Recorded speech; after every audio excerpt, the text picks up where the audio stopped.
Namaskar.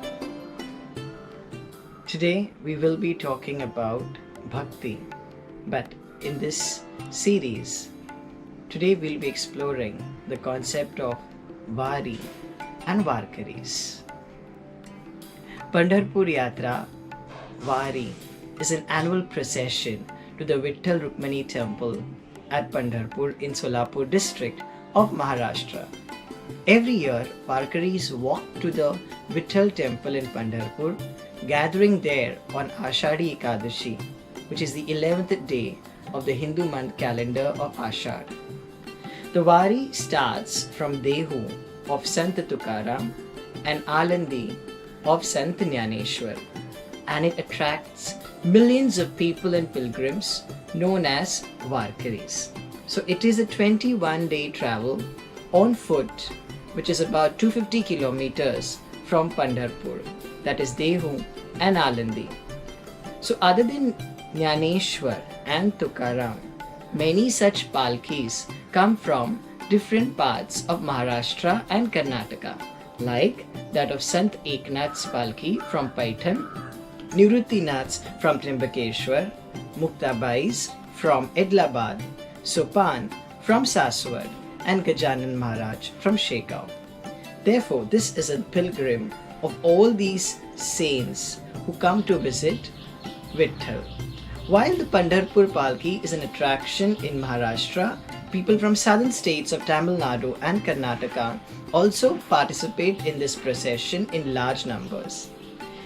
It is the social reformer Justice Mahadev Ranade who has written in one of his books that Dindi, which is a group of Varkaris of Sant Kabir, used to come all the way from Kashi to Pandharpur. But since the last few years, that Dindi has stopped coming. But many Dindis come from the southern states, mainly from Karnataka and Tamil Nadu, to Pandharpur directly. It's also interesting to note that the Vari isn't really about crossing states, because it started in 12th century, and during that time there were no states. Different states were formed in the year 1960. So Vari is pilgrimage, Varkari, the pilgrim, and a smaller group of Varkaris is known as Dindi. But how did it all start in the 12th century? How did the tradition of Vari begin? We will come to 12th century a little later. For now, let's go back way earlier and try to look at the emergence of Vitthal worship amongst the Varkaris. The story goes back this way, that young Pundalik was a great devotee of Lord Krishna. Touched by his selfless and innocent devotion, Lord Krishna decided to give Pundalik darshan, that is appearance, and Lord Krishna visited him. At that moment, Pundalik was busy attending to his parents, so he did not bother to turn around and see who is at the door. Pundalik continued to attend to his parents, stopping only for 1 second when he flung a brick at the door to his visitor to stand upon it and wait till he was free. When he had finished, he went out, and what he saw was Lord Krishna standing there on that brick.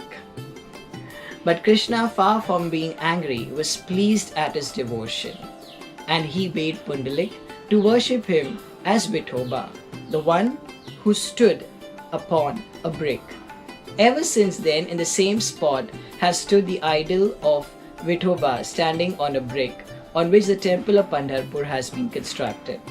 A very popular abhang by Sant Tukaram states that Pundalik was totally absorbed in serving his parents and forgot about visiting Lord, and the Lord had to stand on the brick for 28 seasons.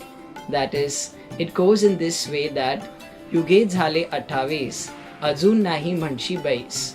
That is, 28 tiresome yugas have I been standing, and yet you have not asked me to sit. This is the beginning of the worship of Lord Vitthal. But how did the Vari begin? So all the saints of the Bhakti movement, namely Jnaneshwar and Tukaram, were devotees of Vitthal. It is believed that Sant Jnaneshwar went on pilgrimage to Pandharpur from his hometown Alandi. Similarly, Sant Tukaram also went to Pandharpur from his village Dehu. The early Varkari simply emulated the pilgrimage, that is Vari, of their leaders, and thus began the tradition of Pandharpur Vari. In this way, the Vari began as an annual pilgrim by Jnaneshwar in 12th century to meet Lord Vitthal at Pandharpur, and was continued by Sant Bhanu Das and Sant Eknath in the 15th and 16th century. Later, saints from the Bhakti tradition are believed to have continued the Vari tradition, but in different forms. Sant Tukaram, the early 17th century saint who is among the most prominent saints of the Bhakti tradition in the state, used to go on an annual pilgrimage by wearing Jnaneshwar's padukas around his neck. In 1685, the youngest son of Tukaram introduced the palki, a palanquin tradition.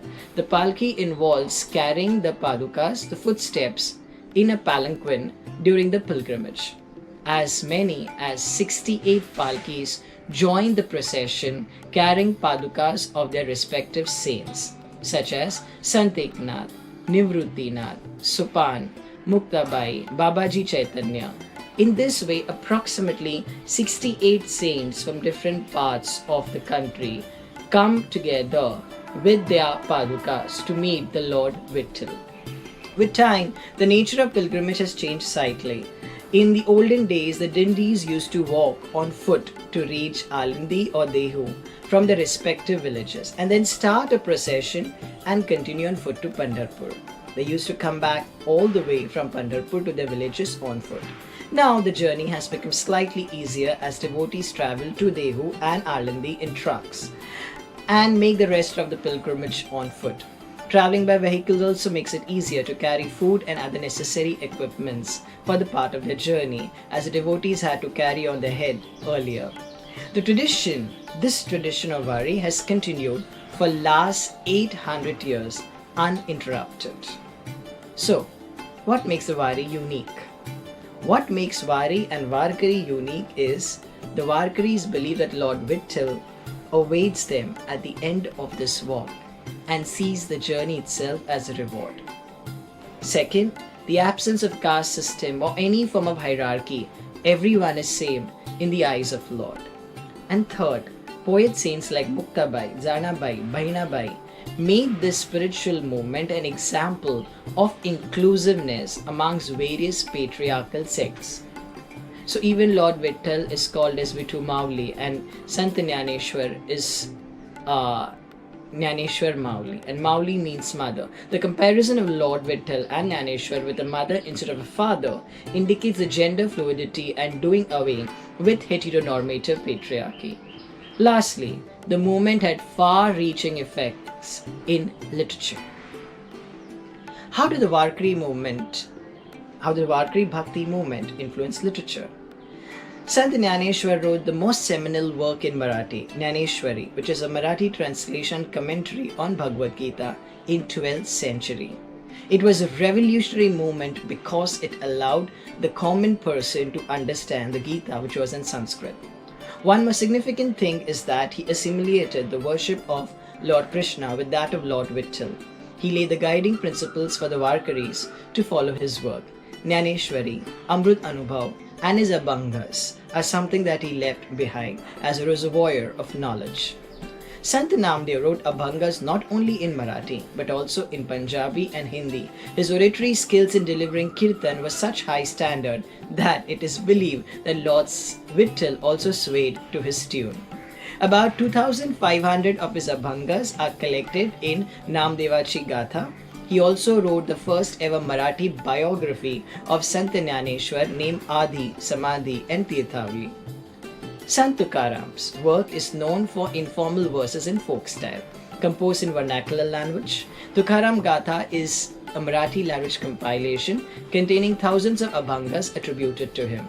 Sant Eknath wrote a variation of the Bhagavata Purana, which is known as Eknathi Bhagavat. Eknath is seen as a bridge between the predecessors, that is Jnaneshwar and Namdev, and later Tukaram. In such a way, Pandharpur became the center of Bhakti movement in Maharashtra. with several saint poets who belong to different backgrounds, hailing Vitthal. Sangdev was a moving yogi, Vithoba was a Shaiva, Gora Kumbar was a potter, Savta was a gardener, Narahari a goldsmith, Soirabai a caretaker, Sena a barber, Zoga an oilman, Sokamela a scavenger, Jana a maidservant, and Kanopatra a dancing girl. All of these people breaking every idea about the I, dissolved through the path of Bhakti into oneness. As beautifully expressed by Soirabai in her Abhanga, and I'm re-invoking this Abhang once again, all the colors have merged to be one. God of colors himself is colored in this color. The distinction between I and you have eliminated upon seeing the God of Pandhari. There is no place for discrimination. Anger and lust too have disappeared. Though you are embodied, you are formless. I see you in constant state of meditation. There remains no difference between the spectator and the gaze, says Zokas Mahari. Thank you so much for joining on this episode today.